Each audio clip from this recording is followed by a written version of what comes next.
l'entreprise est sans doute une de ces organisations collectives un peu magiques, parce qu'elle crée ce qui n'existe pas avant elle. Et c'est ça que nous avons voulu exprimer à travers ce travail. Pour nous, contrairement à beaucoup d'autres qui font vivre les territoires, nous vivons des territoires, eh bien nous avons des devoirs de solidarité également avec ces territoires. Et ce prix de la solidarité étudiante reflète cela.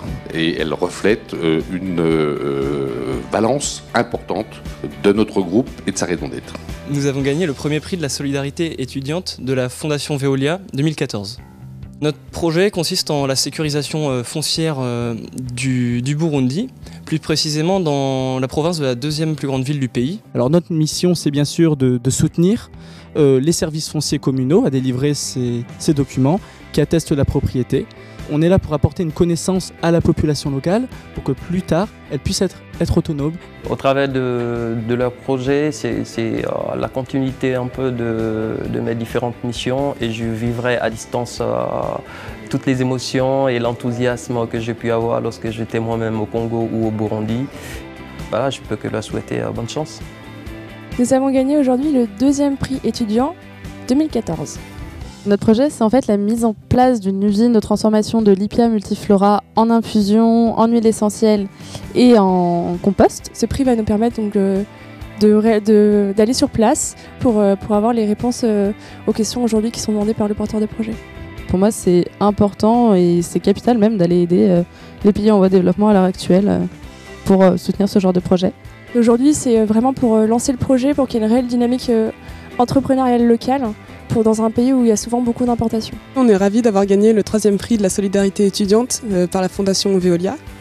Notre association a pour but de sensibiliser les populations rurales mexicaines aux énergies renouvelables. Ça améliore leur confort et leur hygiène de vie. Et on est très heureux de pouvoir leur rendre ce service en faisant ces machines qui sont peu coûteuses et qui leur permettent d'économiser leur bois et leur gaz. Ce qui m'a vraiment marqué, c'était la diversité des membres du jury, que ce soit des personnes de l'entreprise ou de l'enseignement supérieur. J'étais impressionnée par la rigueur de la sélection et de ce processus de sélection. Tout a été très bien préparé par la Fondation Veolia. L'association que je représente, Indienne aujourd'hui, a gagné le prix coup de cœur du jury.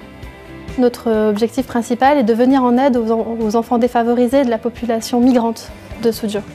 Nous nous rendons chaque semestre, le temps d'une après-midi, à l'école, notre partenaire local, afin de dispenser des cours d'anglais sur des thématiques plus ou moins variées, mais en thème généralement avec l'environnement et l'ouverture vers le monde, afin d'avoir un échange et de permettre de faire découvrir de nouvelles choses et de nouveaux horizons aux enfants. Grâce à Veolia aujourd'hui, nous pouvons entamer notre prochaine étape de développement. Donc merci beaucoup à vous. La solidarité est la seule manière de rénover la vision que nous avons des ressources.